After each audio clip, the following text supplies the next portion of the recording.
Dubai کی massage parlour میں کام کرتی تھی. روز کئی عربی شیخ آ کر اپنا مساج کراتے اور اگر میں ان کو خوش کر دیتی تو ہزاروں ریال دے کر جاتے. ایک روز وہاں ایک حبشی آ گیا. اسے تو دیکھ کر ہی میری جان نکل رہی تھی. مجھے دیکھ کر اس نے ایک ہفتے کے لیے اپنے گھر میں بک کرا لیا. یوں مجبوراً مجھے اس کے گھر جانا پڑا. وہ کالا حبشی رات کے 1 بجے ٹاول لپیٹ کر بولا کہ تیل لے کر میری تو چیخیں نکل گئیں. مساج سینٹر میں گاہکوں کا بے حد رش تھا. کبھی کبھی تو میں حیران ہوتی کہ ایسا بھی کوئی کام ہوتا ہوگا کہ لڑکیاں مساج کرتی ہوں. ہمارے ملک میں آدمی اکثر لوہے کی ایک سٹینڈ میں چند ایک تیل کی شیشیاں لٹکائے بس سٹینڈز اور چوراہوں پر گھومتے تھے اور اگر کسی کو مالش کرانی ہوتی تھی تو اس سے کرا لیا کرتے تھے. مگر دبئی میں یہاں باقاعدہ طور پر مساج سینٹرز قائم تھے. مگر ایک بات بہت حیران کر دینے والی بات تھی کہ یہاں پر عربی عورتیں کام نہیں کرتی تھی، نہ ہی دبئی کی مقامی عورتیں کام کرتی تھیں، بلکہ یہاں پر مساج سینٹرز کو چلانے کے لیے ہمیشہ باہر کے ملکوں سے لڑکیوں کو بلوایا جاتا تھا اور انہیں مفت میں ویزا دیا جاتا تھا. یہاں تک کہ ان کی ٹکٹ کے پیسے بھی سینٹر والے خود دے رہے تھے. ان لڑکیوں کو ہر قسم کی سہولیات دی جاتی تھی، رہائش بھی دی جاتی تھی اور ان کا کھانا پینا بھی ہوتا تھا. اس کے علاوہ ایک ہینڈسم سیلری پیکج بھی ہوتا تھا. یہ کام مجھے چند دنوں میں بہت آسان لگ رہا تھا، لیکن میں اس کام کے اصل مقصد سے واقف نہیں تھی. مجھے بھی ان کمپنی والوں نے ان تمام سہولیات کو مہیا کرنے کے بعد ہی بلایا تھا. میں بے حد غریب خاندان سے تعلق رکھتی تھی. میرا بڑا بھائی ایک حادثے میں معذور ہو گیا تھا. اس کی کمر کی ہڈی ٹوٹ گئی تھی اور وہ دن رات اپنی چارپائی پر پڑا رہتا تھا. اس کے علاوہ وہ معذور ہونے کی وجہ سے شدید ڈپریشن کا شکار ہو گیا تھا. جب ابو کے انتقال کو کئی سال گزر چکے تھے، جس کے بعد میرے بھائی نے چھوٹی عمر سے ہی گھر کی ذمہ داری اٹھا لی تھی اور وہی تمام تر ذمہ داریوں کو بخوبی کر رہا تھا. جب خدا کو کچھ اور ہی منظور تھا، ہم پر آزمائش آئی جس نے میرے بھائی کو معذور بنا دیا اور اچھے خاصے سہل طریقے سے گزرتا ہوا وقت ہمارے لیے مشکل ترین بن گیا. ٹھیک ہے، بھائی کی مزدوری کے بعد ہم چھوٹی 3 بہنوں کو روٹی کھلانے والا کوئی نہیں تھا. اماں نے اپنی نظر گنوانے کے باوجود سلائی مشین کا کام ایک بار پھر سے سنبھال لیا. حالانکہ اس سے ہماری گزر بسر تو ہو ہی جاتی تھی، لیکن بھائی کی مہنگی دوائیاں اور ان کے لیے اچھی خوراک کا انتظام نہیں ہو پا رہا تھا. اس کی وجہ سے میں نے در در اپنی جوتیاں گھسانا شروع کر دی اور کسی اچھی نوکری کی تلاش میں لگ گئی. مگر اچھی نوکری تو ایک طرف، مجھے کوئی نوکری نہیں مل رہی تھی. جبکہ ایک دن اچانک اخبار میں نوکری کی ایڈ پر میری نظر پڑی. میں جانتی تھی کوئی فائدہ نہیں ہے، مگر پھر بھی ایک چانس کی کیفیت میں نے وہاں کے بتائے گئے نمبرز پر اپنی ڈیٹیلز بھیج دی. اس کا کوئی بھی موقع میں گنوانا نہیں چاہتی تھی. اس سے پہلے بھی میں کئی اخباروں میں اسی قسم کے ایڈز دیکھنے کے بعد اپنی سی ویز بھیج چکی تھی، مگر مجھے کبھی بھی پذیرائی نہیں ملی تھی. میں ہمیشہ مایوس ہو جاتی تھی. میں نے موبائل کو ایک طرف پھینک دیا، لیکن اگلے دن میں یہ دیکھ کر حیران رہ گئی کہ میں نے جس نمبر پر اپنی ڈیٹیلز بھیجی تھی انہوں نے مجھ سے کچھ سوالات کیے تھے. میں نے سنجیدگی سے تمام سوالات کے جوابات دے دیے. مجھے ابھی یہ سب فراڈ لگ رہا تھا. مجھے ایسا لگ رہا تھا جیسے یہ لوگ رقم کا مطالبہ کریں گے اور پھر جب میں رقم نہیں دوں گی تو یہ لوگ میرا پیچھا خود ہی چھوڑ دیں گے. مگر ایسا نہیں تھا. میری تمام ڈیٹیلز لینے کے بعد انہوں نے ایک بار پھر سے مجھے پوچھا کہ کیا میں واقعی دبئی کے مساج سینٹر میں جاب کرنے کے لیے سنجیدہ ہوں، جس پر میں نے سنجیدہ ہو کر جواب دیا اور پھر ڈرتے ڈرتے میں نے ان سے کہہ دیا کہ میں پیسے دینا بالکل بھی افورڈ نہیں کر سکتی. میں غریب گھر کی لڑکی ہوں، میرے پاس کھانے کے لیے بھی پیسے نہیں ہیں، تو میں ٹکٹ اور ویزا وغیرہ کے پیسے کہاں سے لاؤں گی؟ جس پر مجھے تسلی دی گئی کہ وہ لوگ مجھ سے 1 روپیہ بھی نہیں لیں گے، بلکہ جیسے ہی میں دبئی میں ایڈ کے ساتھ سیٹ اپ پر اپنا پہلے دن ہی کام کروں گی، وہ لوگ مجھے پورے مہینے کی سیلری ایڈوانس میں دے دیں گے. یہ سب دیکھ کر تو میں جتنا حیران ہوتی اتنا ہی کم تھا. مجھے اپنی آنکھوں پر یقین نہیں آ رہا تھا. مجھے ایسا لگ رہا تھا جیسے کوئی میرے ساتھ فراڈ کر رہا ہے یا میرے جذبات کے ساتھ کھیل رہا ہے. مگر کچھ دنوں میں واقعی مجھے ایک کوریئر ملا جس میں میرے دبئی جانے کی انتظامات کی تمام کاغذات تھے. انہوں نے مجھ سے بس میرا آئی ڈی کارڈ اور پاسپورٹ وغیرہ کی ڈیٹیلز لی تھی جو میں نے انہیں سینڈ کر دی تھی، اور اس کے بعد آج مجھے سب سب کچھ مل رہا تھا، اور اس کے ساتھ ہی 3 مہینے بعد میری ٹکٹ تھی۔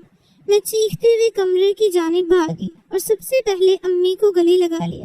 امی اس وقت بھائی کے پاس ہی بیٹھی ہوئی تھی اور انہیں کھانا کھلا رہی تھی۔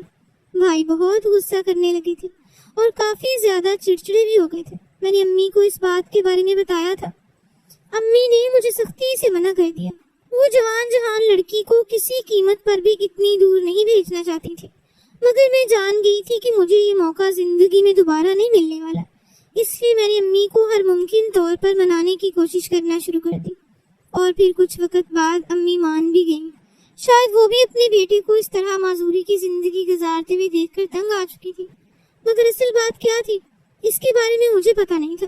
مجھے سمجھ نہیں آ رہی تھی کہ امی کی نا اچانک ہاں میں کیسے بدل گئی، مگر میرے لیے خوشی کی بات یہ تھی، اس لیے میں نے وجہ پر دھیان نہیں دیا اور خوشی خوشی اپنے دبئی جانے کی تیاری کرنی شروع کر دی۔ میرے پاس چند پرانے کپڑے ہی تھے، اس کے علاوہ میرے پاس کچھ نہیں تھا۔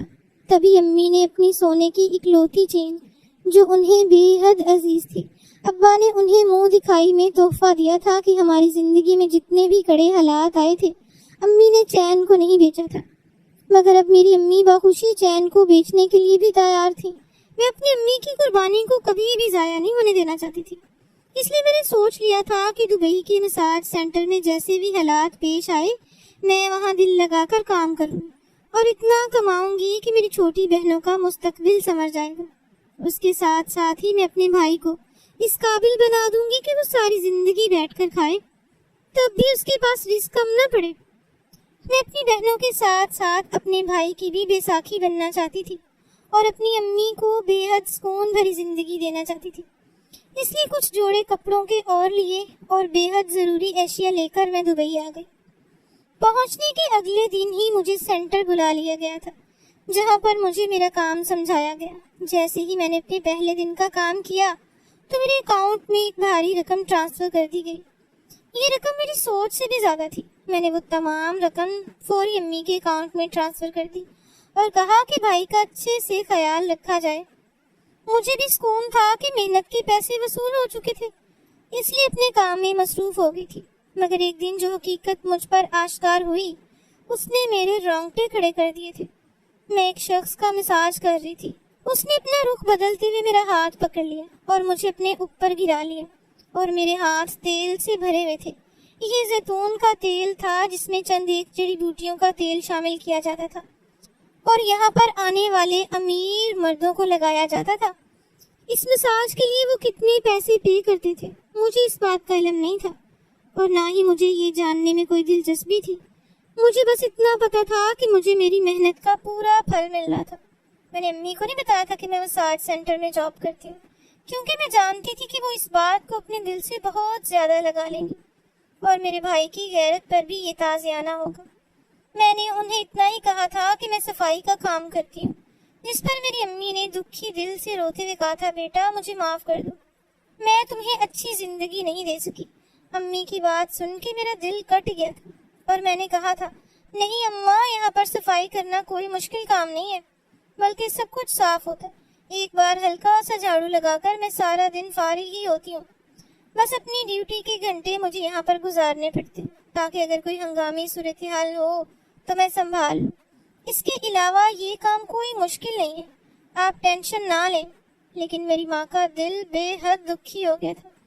اگر انہیں پتہ چلتا کہ میں مساج سینٹر میں غیر مردوں کا مساج کرتی ہوں تو نہ جانے انہیں کتنی تکلیف ہوتی، اور وہ مجھے ہرگز بھی یہاں پر نہیں رہنے دیتی، فوراً واپس بلا لیتی۔ جبکہ میں نے انہیں بتایا بھی نہیں، کمپنی کے ساتھ 2 سال کا کانٹریکٹ سائن کر لیا تھا اور اب مجھے ہر حال میں اس کانٹریکٹ کو پورا کرنا تھا۔ انہوں نے مجھے تمام قسم کی سہولیات دی تھیں۔ اگر مجھے ایمرجنسی اپنے گھر جانا پڑتا تب بھی یہ کمپنی کی ذمہ داری تھی کہ وہ مجھے ٹکٹ کرا کے دیتی۔ انہوں نے بس ایک ہی ڈیمانڈ کر رکھی تھی کہ وہ میرے ساتھ 2 سال کا کانٹریکٹ کریں گے، اور اس 2 سال کے دوران میں ان کے کسٹمر کو ہر طرح سے خوش کروں گی اور انہیں کسی بھی طرح شکایت کا موقع نہیں دوں گی۔ کسٹمرز چاہے کچھ بھی کرے، میں کسی بھی قسم کا رد عمل نہ دینے کی پابند ہوں۔ اور اس وقت میرا دل خون کے آنسو رو رہا تھا جب میں ایک غیر مرد کے سینے پر گری ہوئی تھی اور گہرے سانس لیتے ہوئے اپنے غصے کو کنٹرول کرنے کی کوشش کر رہی تھی۔ میں نے چہرہ اٹھا کر اس آدمی کے چہرے کی طرف دیکھا تو اس کی آنکھوں پر خباثت چھائی ہوئی تھی۔ نہ جانے کیوں لیکن میری ریڑھ کی ہڈی میں سنسناہٹ ہو رہی تھی اور مجھے اس آدمی سے بھی ڈر لگ رہا تھا۔ میں جھٹکا کھا کر اٹھی اور اس سے دور ہو گئی اور سانس بحال کرنے لگی، جبکہ وہ شخص مسکراتے ہوئے اٹھا اور ایک بار پھر سے اس نے مجھے بازو پکڑ کے بیڈ پر گرا دیا اور مجھ پر حاوی ہوتا گیا۔ میں چیخ رہی تھی، چلا رہی تھی، اس سے دور ہونے کی کوشش کر رہی تھی، لیکن سینٹر میں بنے ہوئے تمام کمرے ساؤنڈ پروف تھے، یہاں سے آواز بالکل بھی باہر نہیں جاتی تھی۔ میں چاہتے ہوئے بھی اپنی عزت کی چادر کو میلا ہونے سے نہیں بچا پائی تھی۔ البتہ جب وہ عربی مجھے خوب استعمال کرنے کے بعد مجھ سے دور ہو گیا تو میں نے تکلیف کی شدت سے روتے بھی لگتے ہوئے اس کی طرف دیکھا اور اسے کہا کہ مجھے پانی پلا دو۔ اس نے مجھے پانی پلایا، لیکن پانی پینے کے دوران ہی اس کی آنکھوں میں خباثت ایک بار پھر سے مجھے نظر آ گئی تھی۔ پانی پلانے کے بعد اس نے ایک بار پھر سے مجھے سیدھا کیا اور مجھے استعمال کرنا شروع کر دیا۔ تکلیف کی شدت سے میرے جسم کے رونگٹے کھڑے ہو چکے تھے، میری آنکھوں سے آنسو بھر بھر کر بہہ رہے تھے، مگر اب کی بار میں نے پہلے کی طرح شور نہیں مچایا تھا، بلکہ خاموشی سے اپنے ساتھ ہوتا ہوا یہ سب کچھ دیکھ رہی تھی۔ اور جب وہ عربی شخص اچھی طرح سے مجھے پامال کرنے اور اپنی ہوس مٹانے کے بعد چلا گیا تو میں اٹھ کر واش روم میں گئی اور فوراً ہی مساج سینٹر کے آنر کے آفس کی طرف قدم بڑھا دیا اور ریسیپشن پر کھڑی ہوئی لڑکی سے باس سے ملاقات کروانے کے لیے کہا۔ میرے چہرے کی تکلیف دیکھ کر ہی وہ لڑکی سمجھ چکی تھی کہ میرے ساتھ کیا ہوگی۔ وہ لڑکی بھی باہر سے آئی تھی اور باس کے ساتھ میٹنگز وغیرہ ارینج کیا کرتی تھی، اس کا اتنا ہی کام تھا، اس کے علاوہ کوئی اور کام بھی شاید کرتی ہوگی، مگر اس کے بارے میں مجھے پتہ نہیں تھا۔ اس لڑکی نے جلدی سے باس کو کال کی اور میرے بارے میں سب کچھ بتا دیا۔ باس نے فوراً مجھے اندر بلا لیا، میں نے روتے ہوئے ان کے سامنے ہر ایک بات بتا دی۔ تبھی باس نے افسوس کرتے ہوئے کہا، جو آپ کے ساتھ ہو گیا اسے ہم نہیں بدل سکتے، مگر ہماری یہی مجبوری ہے کہ ہم کسی بھی کسٹمر کی ڈیمانڈ کو رد نہیں کر سکتے۔ آپ کو اتنی ساری سہولیات مہیا کی گئی، یہاں تک کہ آپ کے ٹکٹ کے پیسے بھی ہم نے خود بھرے، اور آپ سے جواب میں بس یہی کچھ مانگا تھا۔ یہاں پر آنے والی ہر لڑکی کے ساتھ ایسا نہیں ہوتا، مگر اگر کسی کسٹمر کو یہاں پر مساج کرنے والی کسی لڑکی کی طلب ہو جائے تو اسے وہ طلب پوری کرنی پڑتی ہے۔ ہم آج سے تمہاری پروموشن کر رہے ہیں، تمہیں ڈبل سیلری دی جائے گی، لیکن ہمارے کسٹمرز کو ناراض نہیں کرنا، اور اگر تم یہ معاہدہ توڑنا چاہو تو بھی ایسا نہیں کر سکتے، کیونکہ تم کانٹریکٹ سائن کر چکی ہو اور 2 سال کے لیے ہماری پابند ہو چکی ہو۔ اس لیے رونے دھونے کی بجائے بہتر یہی ہے کہ ہمارے ساتھ تعاون کرو اور اس مساج سینٹر کو چھوڑنے کے بارے میں سوچو۔ عزت تو تمہاری ویسے بھی لٹ چکی ہے، تو کیوں نہ دولت کمائی جائے۔ اس کی باتیں سن کر میں چپ چاپ وہاں سے نکل کر اپنے کمرے میں آ گئی۔ ابھی میری ڈیوٹی کا وقت ختم نہیں ہوا تھا، مگر میں ذہنی اور جسمانی طور پر اس قدر تکلیف کا شکار تھی کہ میری سوچنے سمجھنے کی صلاحیت مفلوج ہو گئی تھی۔ میں بیڈ پر گری اور جلد ہی مجھے گہری نیند آ گئی۔ اگلے دن میں اٹھی اور ناشتہ کرنے کے بعد ایک بار پھر سو گئی، کیونکہ میرا کام پر جانے کا کوئی ارادہ نہیں تھا اور مجھے کسی کی پرواہ نہیں تھی۔ بہت سوچنے سمجھنے کے بعد میں نے امی کو فون کیا اور کہا کہ میں واپس آنا چاہتی ہوں۔ میں نے سوچ لیا تھا کہ میں فیملی سے ملاقات کا بہانہ بنا کر جاؤں گی اور واپس نہیں آؤں گی، مگر امی نے آگے سے جو بات مجھے کی تھی اس نے میرے چکے چھڑا دیے تھے، اور پھر میں یونیفارم پہن کر ایک بار پھر سے اپنے کمرے میں ڈیوٹی پر موجود تھی۔ باس نے میری طرف دیکھ کر مسکراہٹ پاس کی اور مجھے شاباش کہتے ہوئے اپنے کیبن میں چلے گئے، اور پھر اس کے بعد وہاں پر آنے والے کئی مردوں کی تسکین کا سامان بنتی رہی، مگر وہ مجھ سے اپنی طلب پوری کرنے کے بعد مجھے اچھی خاصی بڑی رقم دے کر جاتے تھے، اور مساج سینٹر والوں کو بھی وہ مساج کرانے پر جانے کتنی بڑی رقم ادا کرتے ہوں گے۔ ایسے کسی بھی کام کے بعد وہ مجھے بڑی رقم تحفے کے طور پر ضرور دیتے تھے، اور اب میں اپنے ضمیر کو تبکیاں دے کر سلا چکی تھی۔ میں مکمل طور پر حرام کی کمائی میں مصروف ہو گئی تھی۔ جب کبھی میرا ضمیر مجھے ملامت کرنے لگتا میں اسے تبکی دے کر گہری نیند سلا دیا کرتی تھی۔ میں تو اب اسی انتظار میں رہتی تھی کہ کب کوئی میرے وجود کا خریدار آئے اور مجھے پیسے دے کر چلا جائے۔ 1 سال کے اندر ہی میں نے ایک بڑی رقم اپنے اکاؤنٹ میں جمع کر لی تھی اور اس سے بھی دگنی رقم اپنے گھر بھیج دی تھی۔ پہلی بار جب میں نے اماں کو فون کیا تھا تب میرا ارادہ واپس لوٹنے کا تھا اور انہوں نے کہا تھا کہ ایک خطیر رقم کے بدلے میرا بھائی ٹھیک ہو سکتا ہے، اور اسی چیز نے میرے قدم یہاں پر روک دیے تھے۔ میں نے اپنوں کے لیے اپنی عزت کا سودا کیا تھا، اور جب اپنوں کے لیے اپنی قربانی دے ڈالی تھی تو پھر ملال کیسا؟ اسی لیے میں تندہی سے اپنے کام میں مصروف تھی۔ میں بے حد خوبصورت تھی اور خود کو بالکل سجا سنوار کر رکھا کرتی تھی۔ میں زیادہ تر پاکستانی ڈریسنگ کرتی تھی، مگر اس طریقے سے کہ میرے وجود کی خوبصورتی اور بھی زیادہ عیاں ہوتی۔ اگر کوئی مرد میرے پاس مساج کرانے آتا تو میرے وجود کو خریدنے کا کوئی ارادہ نہ بھی ہوتا تب بھی مجھے خرید لیتا تھا، اور اسی طرح میں مردوں کے ہاتھوں کا کھلونا بنی اپنے اکاؤنٹس کو پیسوں سے بھرتی جا رہی تھی۔ گناہ ثواب کا میرے اندر کوئی فرق نہیں رہا تھا۔ جب ایک دن ایک حبشی میرے پاس مساج کرانے کے لیے آیا، اس کی جسامت اور قد و قامت بہت بڑا تھا۔ اس نے اپنی شرٹ اتار کر ایک طرف رکھی اور میرے سامنے لیٹ گیا۔ نہ جانے کیوں مجھے اس کی طرف جاتے ہوئے کپ کپی سی محسوس ہو رہی تھی، اور میں چاہتی تھی کہ میری جگہ اس کا مساج کوئی اور کر دے، مگر وہ میرے روم میں آیا تھا، اس لیے یہ میری ہی ڈیوٹی تھی کہ میں اس کا مساج کرتی۔ میرا باس مجھ سے بے حد خوش تھا، اور اس نے اس عرصہ کے دوران میری سیلری اور بھی زیادہ بڑھا دی تھی، اور اس کے ساتھ ساتھ ہی وہ مجھے وقتاً فوقتاً مہنگی گفٹس بھی دیا کرتا تھا۔ میں اپنے باس کے ساتھ بھی کئی راتیں گزاری تھی، اور اس کے بدلے میں اس سے خوب دولت بھی بٹوری تھی۔ زندگی اسی انداز میں چلتی جا رہی تھی۔ یہ پہلا مرد تھا جس نے آ کر مجھے میری اوقات یاد دلا دی تھی۔ میرے پاس پہلے جتنے بھی مرد آئے تھے، اب مجھے محسوس ہو رہا تھا جیسے وہ سبھی نامرد تھے، اور مرض یہی تھا۔ بہرحال وہ سیدھی طرف سے مساج کرانے کے بعد الٹا لیٹ گیا۔ مساج کے دوران لوگ مساج کی تعریف کیا کرتے تھے، مگر وہ بالکل خاموش تھا۔ اس نے مجھ سے کوئی بات نہیں کی، مگر جب اس نے کروٹ بدلی تو اس کی آنکھوں کا رنگ بہت عجیب سا تھا۔ وہ اٹھا اور کاؤنٹر کی طرف بڑھ گیا۔ میں نے شکر ادا کیا کہ چلو شکر ہے اس سے جان بچ گئی۔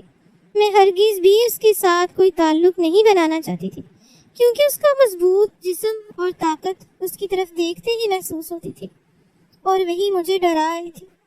مگر میں بھی کھل کر سانس بھی نہیں لے پائی تھی کہ کاؤنٹر پر کھڑی ہوئی انڈین لڑکی میرے کمرے میں آئی اور مجھے باس کا پیغام دیا کہ وہ مجھے اپنے کیبن میں بلا رہے۔ میں مسکراتی ان کے کیبن کی طرف بڑھ گئی، کیونکہ ایسے وقت میں ہی وہ مجھے بلاتے تھے جب انہیں میری ضرورت ہوتی تھی۔ مگر جب میں کیبن میں گئی تو انہوں نے جو مجھ سے بات کہی اسے سن کر میری جان نکل گئی۔ میں نے فوراً نام سر ہلاتے ہوئے انکار کر دیا۔ تو انہوں نے کہا کہ سوچ لو، یہ بندہ اس قدر امیر ہے کہ اس کے ساتھ ایک ہفتہ گزارنے کے بدلے میں تمہیں اتنی دولت دوں گا کہ تم یہاں دبئی میں 2 فلیٹ خرید سکتی ہو۔ اس کی بات پر میرا منہ کھلے کا کھلا رہ گیا تھا۔ میں نے اس وقت بھی اتنی دولت اکٹھی کر لی تھی کہ یہاں پر 1 فلیٹ تو خرید ہی سکتی تھی، مگر میں نے وہ سب پاکستان کے لیے رکھا تھا۔ میں نے سوچا تھا کہ ایک دن میں بہت ساری دولت جمع کر کے واپس چلی جاؤں گی، اور اب پیسے جمع کرنے کا میرے پاس ایک اچھا موقع آ گیا تھا۔ میں اس حبشی کے ساتھ چلی گئی۔ اس نے مجھے گھر لے جا کر چھوڑا اور پھر خود کہیں چلا گیا۔ میں نے پورا دن مزے سے اس کے گھر میں گزارا تھا۔ مجھے اس سے ڈر تو لگ رہا تھا، مگر دولت کا نشہ میرے سر چڑھ کر بول رہا تھا۔ اور پھر اچانک ہی رات کے 1 بجے وہ میرے کمرے میں گھس آیا۔ میں جو یہ سوچ رہی تھی کہ چلو ہفتے کا 1 دن سکون سے گزر گیا، اب ڈر گئی تھی۔ ایسا لگتا تھا جیسے وہ بھی نہا کر آیا ہو۔ اس کے جسم پر ٹاول تھا۔ اس نے تیل کی بوتل میری طرف بڑھا دی اور تیل میرے ہاتھ میں پکڑا دیا، جبکہ میں بالکل سن سی ہو کر اس کی طرف دیکھنے لگی۔ وہ مجھ سے کچھ بول رہا تھا، مگر میرے ذہن میں ایک لفظ بھی نہیں آ رہا تھا۔ میں بس یک ٹک اس کی طرف دیکھتی جا رہی تھی۔ جب اس نے میری کلائی پکڑی اور مجھے کسی کمرے میں لے کر آیا اور سامنے مجھے بیڈ کی طرف دھکیل دیا، کیونکہ بیڈ پر ایک عورت لیٹی ہوئی تھی۔ یہ دکھنے میں کافی بڑی عمر کی لگ رہی تھی۔ تیل کی بوتل میرے ہاتھ میں دے دی کہ 1 ہفتے تک تمہیں ان کی بالکل اسی طریقے سے مالش کرنی ہے جیسے وہ مساج سینٹر میں تم نے میرے وجود کی مالش کی تھی، اور اب اپنے کام پر لگ جاؤ۔ میرا کام اچھے سے کیا تو میں تمہیں انعام میں بہت سے ریال دوں گا۔ اس کی بات سن کر میں نے سر ہلا دیا۔ میں پوری تندہی سے اپنا کام کرنے لگی۔ بوڑھی عورت حبشی کی ماں تھی۔ میں نے 1 ہفتے تک ان کا مساج کیا تو ان کی جو بھی بیماری تھی وہ دور ہو گئی۔ بیماری کی تفصیل کے بارے میں مجھے نہیں بتایا گیا تھا. ابھی تک مجھے بہت سے ریال انعام کے طور پر دے دیے گئے تھے اور پھر مجھے سمجھانے لگا کہ میں اس مساج سینٹر کی جاب چھوڑ دوں, یا تو اپنے وطن چلی جاؤں یا پھر اس کی ماں کی دیکھ بھال کرنے لگ جاؤں. اللہ تعالیٰ کی طرف سے ایک موقع ملا تھا اور میرے ضمیر نے مجھے ملامت کی تھی کہ میں نے ان سے اپنے کانٹریکٹ کا ذکر کر دیا. اس نے اپنے پیسے کی بل بوتے پر وہ کانٹریکٹ ختم کر دیا اور مجھے اپنی ماں کی خدمت کے لیے رکھ لیا, کیونکہ میں اس کی ماں کو بڑے اچھے طریقے سے سنبھال رہی تھی. میں اپنا پہلا کام بھی بہت ایمانداری سے کر رہی تھی اور ابھی یہ کام بھی ایمانداری سے کیا تھا. حبشی نے اپنی ماں کے علاج کے لیے بہت ساری لڑکیاں رکھی تھیں, مگر کوئی بھی اس کی طاقت پر پوری نہیں اترتی تھی, جبکہ میں نے ایمانداری سے کام کیا تھا, جس کی وجہ سے وہ مجھ سے بے حد خوش ہوا تھا اور پھر مجھے اپنے ہی گھر میں رکھ لیا تھا. اور اب تو مجھے اپنے گناہ پر بھی ندامت محسوس ہونے لگی ہے اور میں روتے روتے گڑ گڑاتے ہوئے اللہ تعالیٰ کے حضور اپنے گناہوں کے لیے معافی مانگتی ہوں اور خدا کا شکر ادا کرتی ہوں کہ اس نے میرے نام نہاد ہونے سے پہلے ہی میرے لیے ہدایت کا بندوبست کر دیا اور اب میں اپنی زندگی میں بے حد خوش اور خرم ہوں. میرے بھائی کا آپریشن ہو گیا, وہ بالکل ٹھیک ٹھاک ہو گیا. اماں مجھے واپس بلاتی ہیں, لیکن میں واپس نہیں جانا چاہتا کیونکہ حبشی کا مجھ پر بڑا احسان ہے اور میں چاہتی ہوں کہ جب تک اس کی ماں زندہ ہے میں اس کی خدمت کرتی رہوں, اس کے بعد ہی اپنے وطن واپس جاؤں. آپ کی اس بارے میں کیا رائے ہے؟ کامنٹ میں ہمیں اپنی رائے سے ضرور آگاہ کیجیے گا. آپ کا بہت شکریہ.